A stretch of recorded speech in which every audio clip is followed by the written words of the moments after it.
welcome to our seminar tonight on Money Mastery, which is presented by our founding director, Vanessa Jansen. My name's Hayley, I'm the office manager, and I've been with the firm for just short of 10 years in April. So joining us today is our other founding director, Jansen.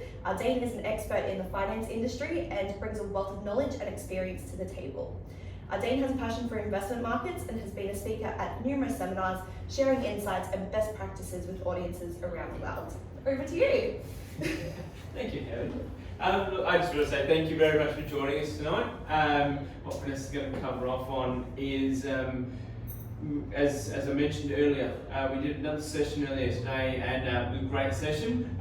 One of the clients, who was a long-term client, actually commented and saying, a lot of stuff that he had, that we discussed today, was stuff that he knew as common sense, but it was something that he just didn't implement into his, day-to-day life, and he found it so valuable in just going over it and just reinforcing what Vanessa is going to deliver tonight. So I know you guys are getting great value from it. So I'll hand back to Hayley to continue the proceedings. That was a fantastic introduction. All right, so without further ado, it's my honour to introduce you to Vanessa Jansen, the Director of Positive Dynamics, a leading provider of wealth management solutions. Vanessa has been a driving force behind the success of Positive Dynamics, bringing her extensive experience and expertise in the field to the table. Vanessa has been a trailblazer in the financial industry and has a passion for helping clients reach their financial goals since starting the business from humble beginnings with Dane in 2006. Today, Vanessa will be speaking on money mastery, and I'm confident that her insights and knowledge will provide valuable information and inspiration to everyone in the room. She is a dynamic speaker, and I'm sure you'll find her presentation engaging and thought-provoking. So please welcome Vanessa. That was a very generous introduction. Thank you very much, Hayley. And I want to first of all say thank you for taking some time out of your day to come and listen to this fantastic seminar on money mastery. So is anyone else really excited? Thumbs up, good, excellent. Let's keep that vibe going. So really excited to talk about money mastery, and I'm just going to work out how yes, thank you, Hayley. Move this. So what I'd like to do to start with is just tell you a little bit about more about me. So as you may know, Dane's my husband. We've been together for 21 years, and we started this business back in 2006. So we have two kids, 10 and 12. They're great. But what I wanted to share more was a bit of my backstory, which even those that know me will probably not know all of this detail. So you'll see a photo over here. This is me in my younger days. Sorry if I'm standing in front, I'll try and move over so you can all see. So I am one of 6 kids. I'm the second eldest, and I'm the only girl in the family, apart from my mum. But it was, really lucky growing up. I came from a really loving family. Dad worked really hard and set up his own electrical business, and Mum, having 6 kids, wanted to be at home. So she decided and she wanted income, so she decided to set up a family daycare business. And that was great, and for many years that worked really well for my parents. But as I got into my mid-teens, there were some troubles in the economy, and that was, you can probably all think back to times that were tough. And there were a lot of builders that actually weren't able to pay Dad the money that they owed him, which was really tough because he employed a number of people and caused some struggles at home with Mum and Dad, and they ended up getting divorced at the same time they went bankrupt. So that's one of the reasons, driving forces for me for what I do. And today's topic is really so important for that, because we would love to help you become a master of your money. And we don't want to see things like, money issues leading to relationship issues, leading to financial disaster, because, that is one of the outcomes. Money has the power to create, but it also has the power to destroy. And, money can be said that, money doesn't bring happiness, which is absolutely true. I think we find happiness within, but money does play a really important role in our lives. So my goal is that you can walk away from this presentation today with some really simple steps that you can implement in your life. And you've got some notepads there and some pens, so I recommend taking some notes if you like anything that I have to say. I'm just going to pop this in here. So I do need to have a general advice warning because we're licensed, so anything that I go through today is general in nature, not specific to your personal circumstances. But as Hayley mentioned, we'd love to offer a complimentary meeting to anybody with anyone in our advisor team. And then we can look at your personal situation. So, what's some common scenarios? Some common scenarios that we have seen over the years. And as I kind of go through these, you'll probably be able to relate, whether it's a personal experience at some stage in your life, or whether it's somebody else that somebody family member, something like that. So what we will often see with people and their money is that they're living week to week. They have some personal debt. So that could be a car loan or credit cards. They have no budget. They're living week to week. They haven't really thought about, what am I spending? Where is my money going? And they have no clear vision of how they're going to achieve their financial goals. So often we think about what we want to achieve, but to actually have a clear vision and a plan is something quite different. And that's common. It's, these scenarios are common. So if you're thinking this relates to you or it has at some stage in your life, don't worry, it's very normal. And also no mentor.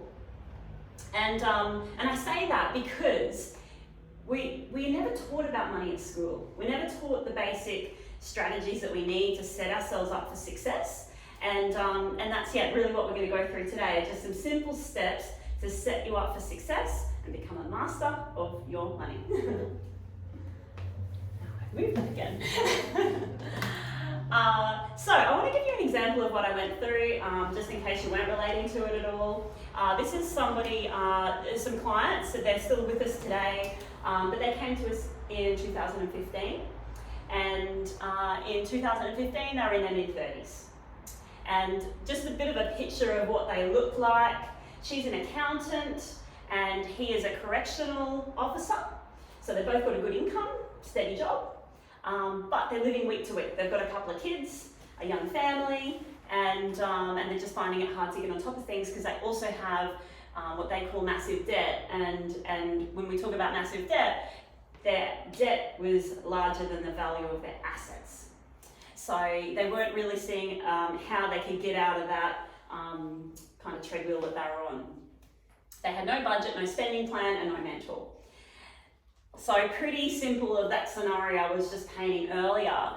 And their goal was, look, we need to get out of these habits that we're in. We've tried to do that ourselves and we haven't been able to. Can you help us?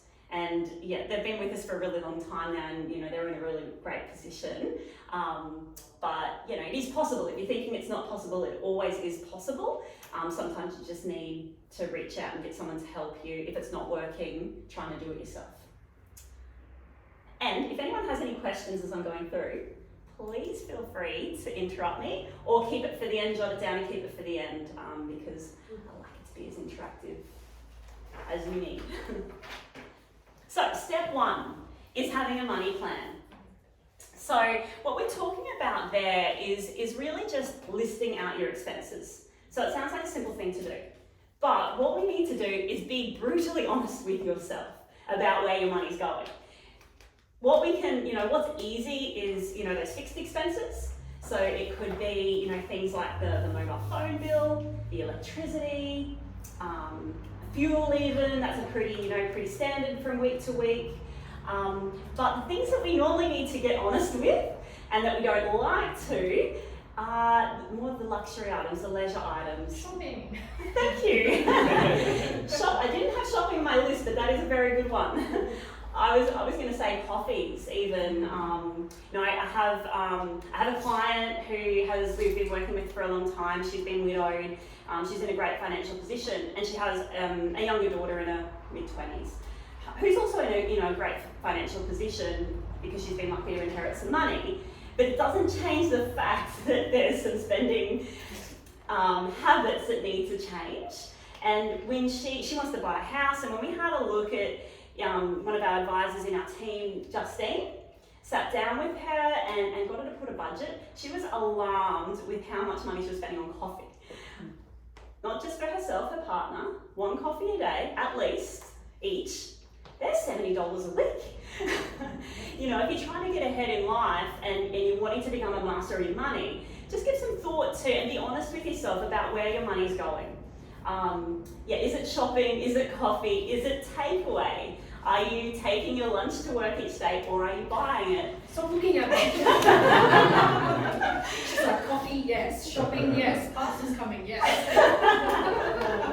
Stop looking at me. So I'll let you be honest with yourself. I'm not going to critique, but that's something you can do. And we often will find that it's a habit that's ingrained, and so that's the first place we want you to start. I'm glad that it's resonating. Oh, I know. I've done a budget and went, just close the budget. Close that screen. Second part about that is listing down the income. So that's everything you receive in your bank account. So, you know, your income, if you're an employee, is different to what you receive in your bank account because tax is taken out. And if you're a self-employed, it's still the same. It's what you have to spend that we're really concerned about here. Because then that's what is going to feed into your expenses.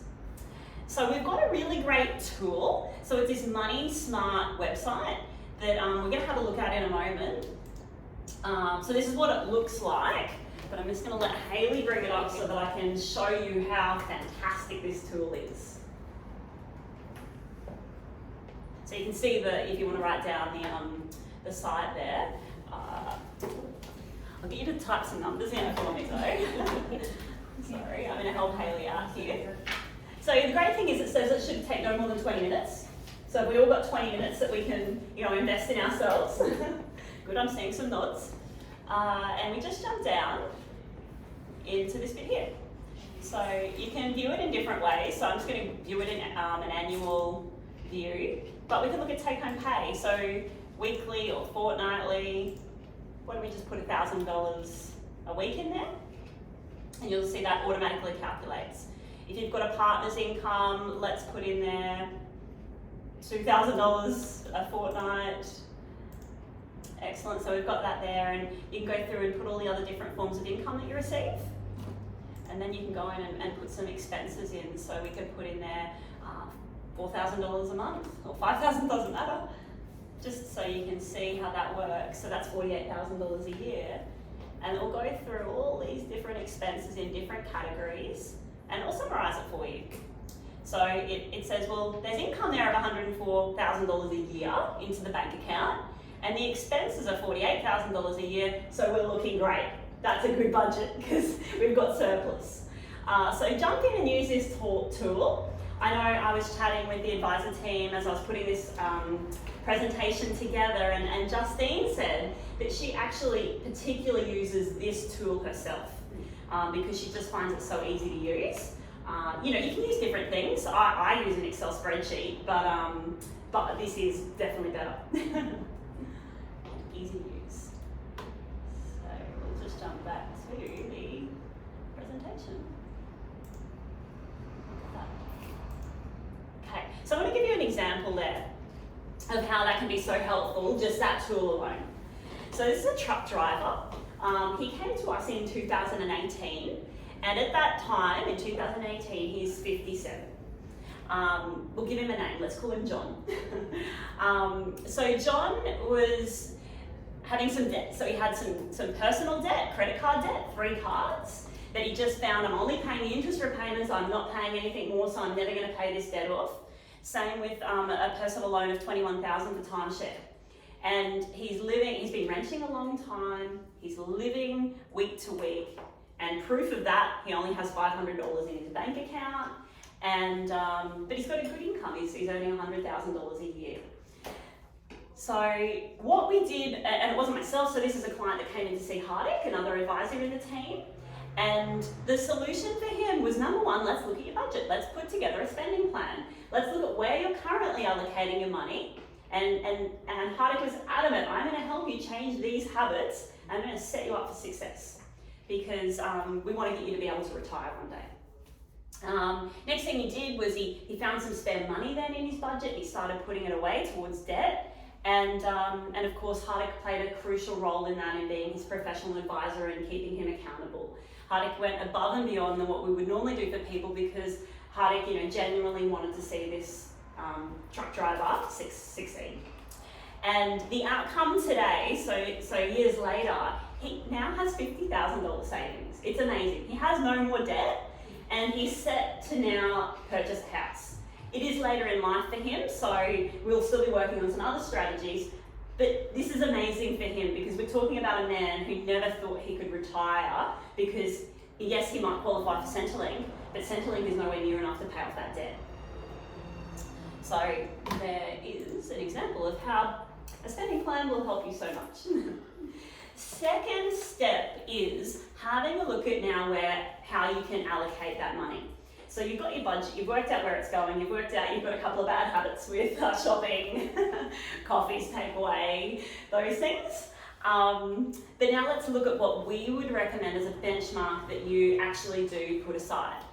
So we've broken it down, and this, look, it will alter depending on your position, but only little bits, because we've run a lot of different scenarios, incomes on this, and it really does work.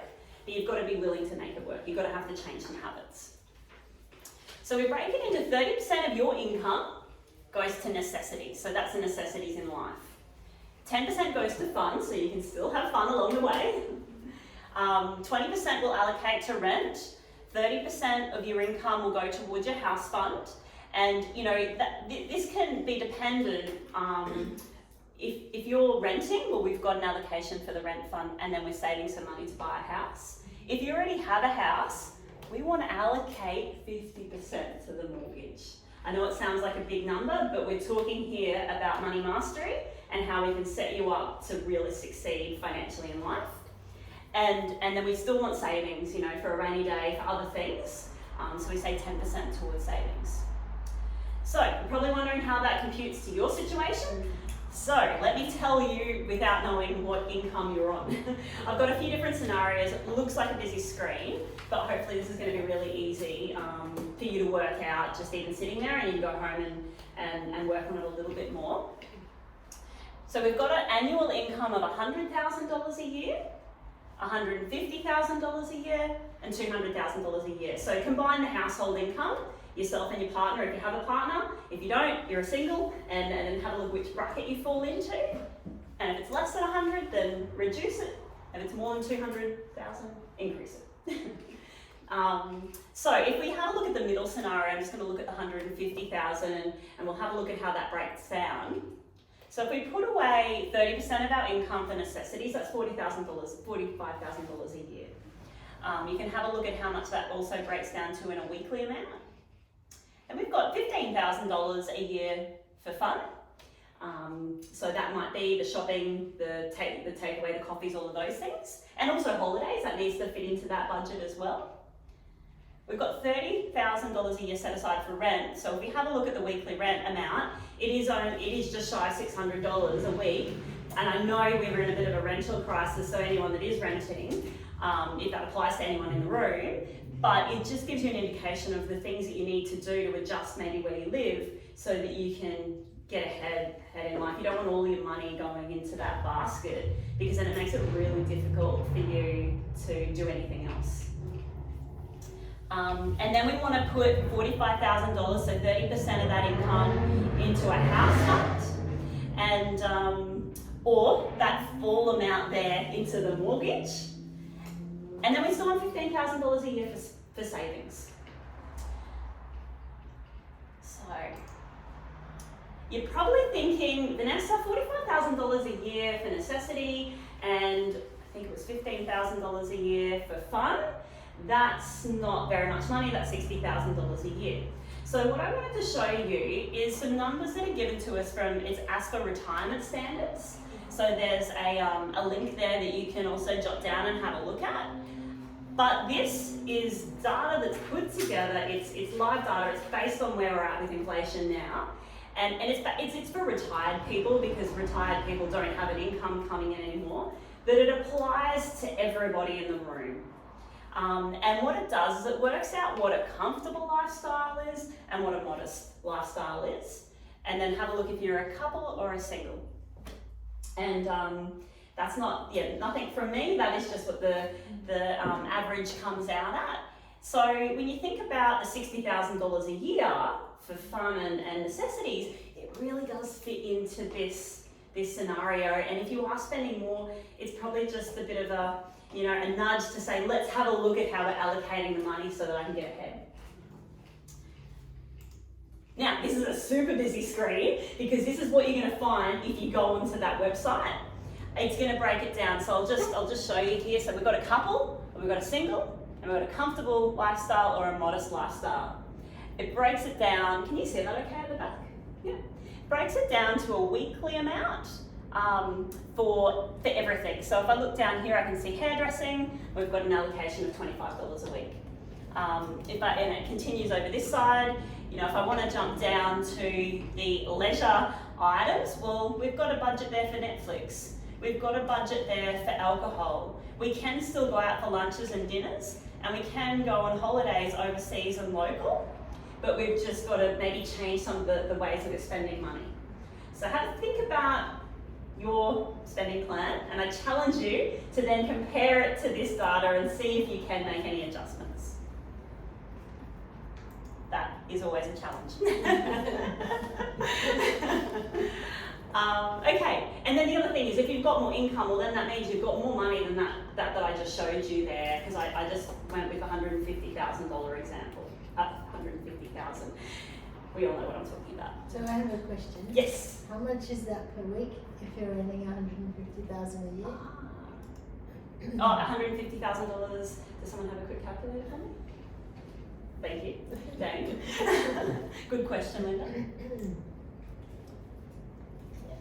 What was the question? 150,000 Okay, divided so by that 52. How Sorry. much a week pre-tax? Oh, pre-tax. Divide 52. $2,884 per week is what you'll have. And then the figure back there to use previous is 1,300. Okay. Yeah. Is that helpful? Yeah, Seeing it that's that way? better, yeah, because there's a weekly figures. Yeah. Yeah.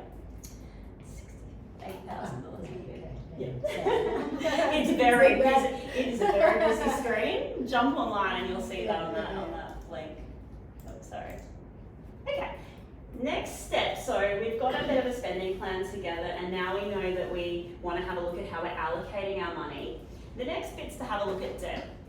So you've probably all heard about bad debt and good debt. Everyone heard that terminology? For today's purposes, what we would class as bad debt are things like car loans, boat loans, furniture loans, afterpay. So it's not the boat itself, it's just the loan that's attached to it. So I was like, that's a bit hard. Just you're allowed both. As long as you're unencumbered, you're allowed both. Buy with cash and you're okay. Sorry? Sometimes it can be necessary. Sometimes it's necessary. That's right. And look, and it is, and that's the thing. So we still class it as bad debt, and what we want to try and do is we just want to try and decrease the bad debt. So it's okay to have it, but it's just going to hold you back from how far you get ahead. And it's just understanding that. And sometimes at the time, you see this fancy car or this really nice couch, and you're just like, I really want that. And then you've got some debt that you need to get under control. And then what we're going to talk about as good debt is a home for yourself to live in, an investment property, a share portfolio. Now, I'm not saying you should go out and get a loan for any of those things, but we'll just class those all as good debt because there's an asset that's going to be growing for your future benefit. Whereas these generally don't grow in value. I know that is a bit different and unique in the market just at the moment that we've been through, where we see cars and boats and even furniture worth more than what we paid for them, but we're not going to see that long term. So, and we've got another seminar that will really jump in and explain how we can build these assets, but for today it's really about money mastery. So come to another session and you can learn some other exciting information. So if we're looking at paying down bad debt, and also building good debt. And we think about that example that we went through of 150,000. Well, as I was saying, you've got this fund here to allocate to either paying down the bad debt or building some assets and now paying down some good debt. That's pretty simple. Okay, step 4 is now that we've got all that under control, we know where we're at, we know where we want to be, let's set some financial goals. Now there's 2 sorts of goals that we can set there. We can set some short-term goals or we can set some long-term goals. When I'm talking short-term goals, that could be something like, I would like an emergency fund. If I lost my job and I didn't have any income, it might be for 3 months or it might be for 6 months, I want to know financially I've got a bucket of money I can turn to. A long-term goal might be, I want to buy a house. I want to buy an investment property. Or it could be, I want to retire at this specific age. It might be 55 or 60 or whatever that looks like for you. And I want a particular lifestyle with that. I want to be comfortable. And we were talking earlier about what it looks to be comfortable versus a modest lifestyle. They're the sorts of goals that you might be looking at when we're talking about financial goals. But it's easy to set a goal. What's hard is to achieve that goal. And what we've found over years dealing with lots of different people is that if we have an emotion tied to the goal, we're more likely to achieve the goal. So I'll give you the couple of examples that we've been talking about today. The truck driver, John. He was in a pretty average position. He's 57 and most people would probably look at John and say, you know what, you've been living like this for a really, really long time. You've got some really deep embedded habits there. We don't think anything's going to change. But John, Hardy really worked with John to understand why he wanted to change and really got to the bottom of it. And John had this really strong emotional attachment with, I want to retire one day. I don't want to work until I die. I want to be able to retire one day and I want to buy a house. And that's what's motivated John through those tough times when it's easy to just revert to the old habits to keep him on track and look where he is today, in a very short period of time. Another example is what I call the Sarah family story. And now Sarah came to meet with one of our advisors and she said, I really want to buy a house but I really want help because no one in my family has ever been able to buy a house. They've been renters. My grandparents, my uncles and aunties, my brothers and sisters, everyone's always been renting, but I really want to buy a house. I want to show them that it's possible and I want to get ahead financially and we help to do that.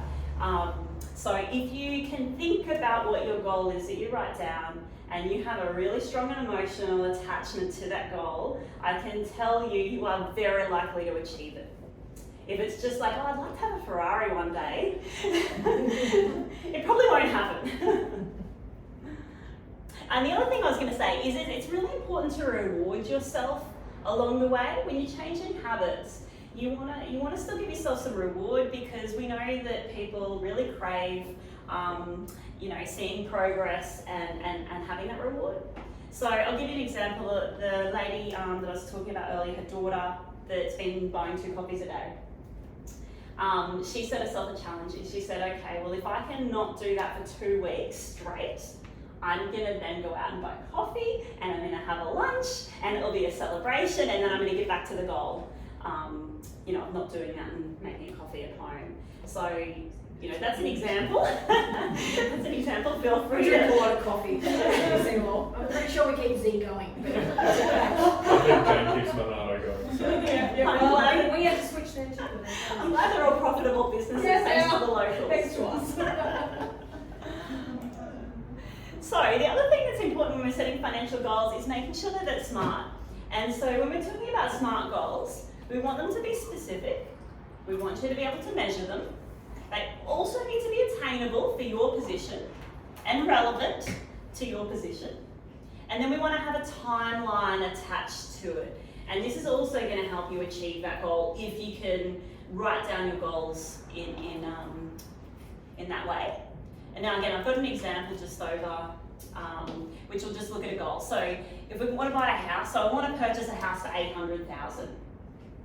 Is it measurable? Well, yes, I can jump into my savings account and And I can do that weekly, and I can see my progress. I can make sure that I've actually been sticking to my goal. Is it attainable? Is it realistic? Well, I know that I can save. We talked about some percentages. I've had a look at my spending plan and my budget and looked at how I'm allocating it, and I know that I can actually do that. That makes sense in my life. And is it relevant? Well, if I save $770 a week, which is these numbers here that I'm talking about, that actually will be enough for a deposit for this house that I want to purchase. And I know if I have a look at how long that will take, it's going to be 3 years. So before February 2026, I'm going to purchase a house for $800,000, and the way I'm going to do that is by putting $770 a week away. That's what we're talking about, having a really, smart goal. And I can tell you, if you do that and you tie an emotion to it, you will get that goal. So, good stuff. So what we would like to help you do is live the life that you've always dreamed, and we want to help you become a master of your money. And there really is just 4 simple steps to do that, the 4 steps that we've taken you through. Yes, it's super simple. Yes, it is common sense, just as our client had said earlier today. But he said he took down so many notes, and he realised how important it is to have that refresher regularly, because we all tend to get off track. So I hope that you found it valuable for your life. And we do have another seminar. Ignore the date that I've put up here, but we do have another seminar which leads on from this one, which talks about how to create $2 million within 15 years. So today we've talked about the fundamentals, about money and money mastery. Once we've got that set up, that really great foundation, then we can go on to building wealth. And this seminar is going to show you how it's possible. There will be a few things that you need to get started to achieve this that we'll talk about, but come along anyway. I think this is a really exciting one. This is what we do with many, many clients all the time, and it's really rewarding for us to see the progress that people make, get to see them get into retirement, living that comfortable lifestyle. So yeah, come and join us. That'll be a fortnight from now, but I think on the Tuesday night. So, question time. Has anyone got any questions for me? Question, but I do understand that I'm obviously spending a lot more than I should be a bit haphazardly, but I wonder when you're talking to people, because one of the things I think I do a money plan and I have a budget and I do all of That's these awesome. things, but I think I'm too, I say harsh or optimistic when I set my amount that I'm allowed. Yeah. Then I spend more than my amount that I'm allowed, and then I go feral because I'm like, well. I went over anyway. If I'm stressed, I shop. So that's a real good combination. And I'll tell you, I do the same with chocolate. The Right. concept is you break the diet, you just may as well eat And you just 15 go mental, right? Yeah.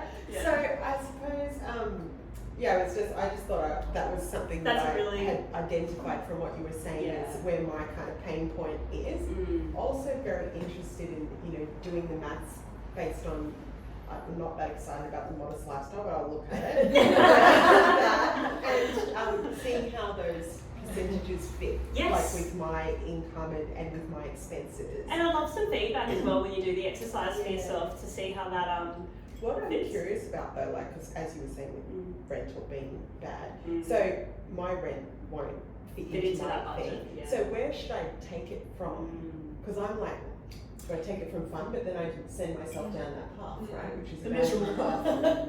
It's always a tough one, and there's a mixture of things, and you can look to increase your income if that's a possibility, because that's an easy fix. And then the other thing is what am I going to sacrifice? Mm-hmm. And everyone will be different on what they're going to sacrifice. Yeah. Sometimes it is the coffee, like it's not fun, but if that's it, or it could be some part of the shopping. It's like this: shopping, private school fees. I'm going shopping. And we'll keep the shopping. State school, here we come. That is so truthful, because I can tell you the client that I worked with for a really long time, no longer a client anymore, unfortunate, but he was made redundant, and he had a very, very highly paid job. And their whole lifestyle was built around it, and it was a super secure job as well. It's just one of those industries that's pretty much disappeared. So he made everyone else redundant in his massive team, a national team, and then he was made redundant.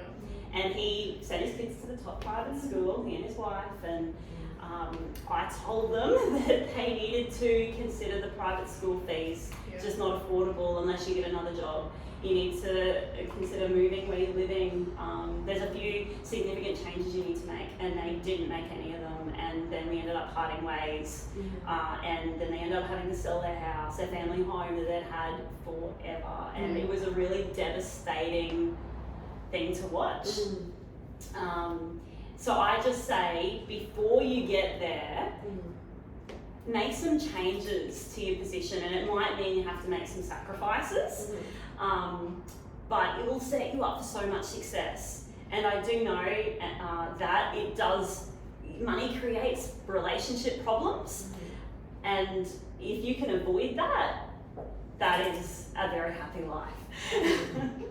So, you know, not always, it doesn't always end up there, but I just know from my example it did. And I know from a number of our clients it has, you know. Well, if people are laying awake and not worrying, then they're tired and sketchy in the morning, and you know, it can even snowball just from that. But then if there's blame involved, because before you were like emotional goal setting, I'm like, can I assign guilt as my emotion? Because that seems to be where I'm at the moment. Yes.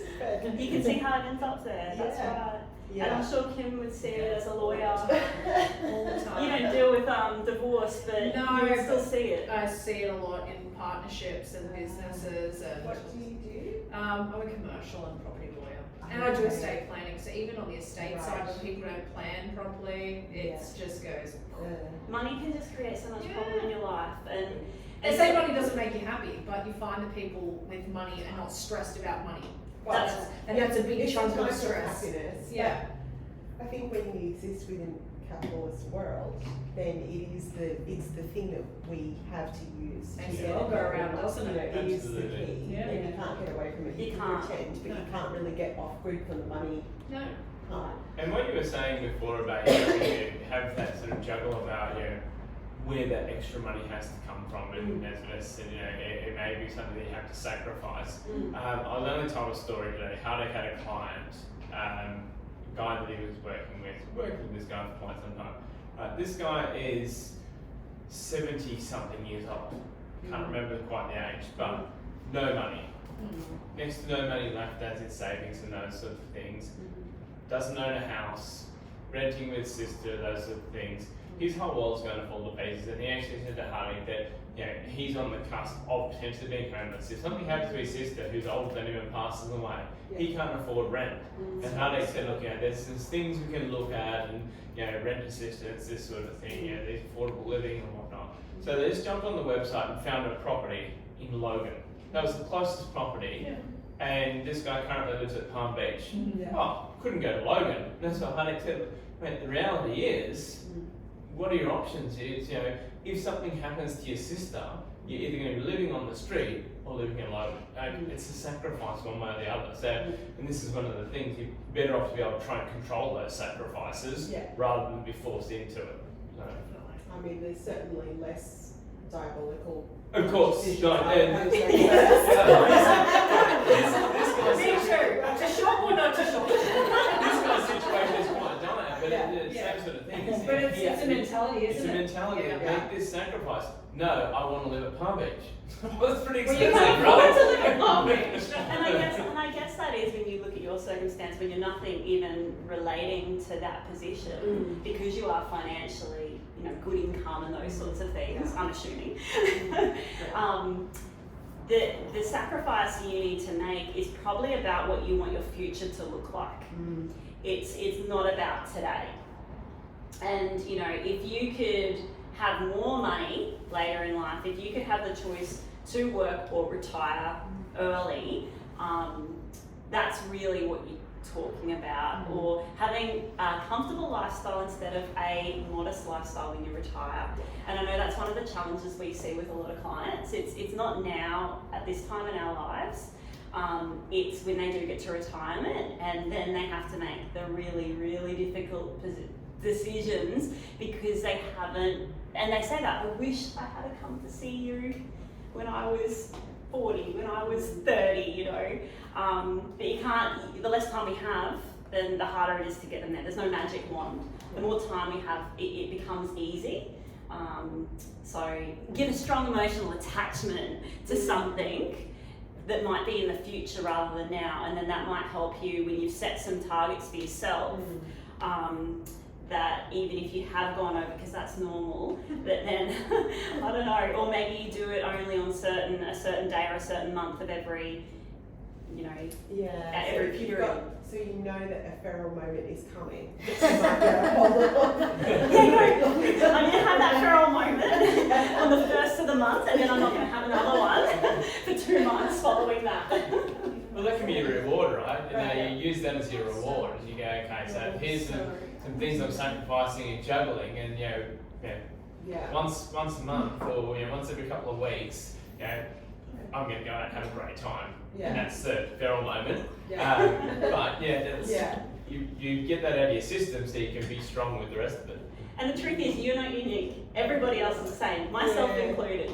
Yeah, and it's interesting because when I was doing the budgeting and I was thinking, okay, I would like to, buy a dress and it costs a certain amount, and so over the weeks with saving up, I was like, I would like to be able to buy the dress without the guilt. Yeah. So I'd like to know that that's in my allocation and I can do it, so I can not have to buy it and then feel like, oh. So have a feral moment budget. And then know what's in that. And build it into your plan so that you've allowed for yourself, you know yourself.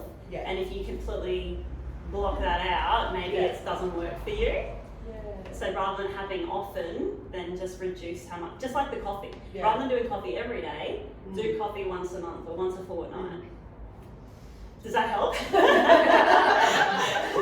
that help you? Oh, my staff know when I'm stressed because there'll be nothing that turns up to the office, and then all of a sudden, there's another package for Kim. Kim, there's a package. Kim, there's a package. And Courtney goes, I'm being a bit stressed lately. yes, Courtney, I'm on station. So Courtney knows everything's good when it's a package. It's such a great conversation that we can have, about money. I think the more conversations we can have about money, the more we help each other and we help ourselves. So, thank you for taking some time to invest in yourself, and I'd really love you to join our next seminar. Thank you. Yeah.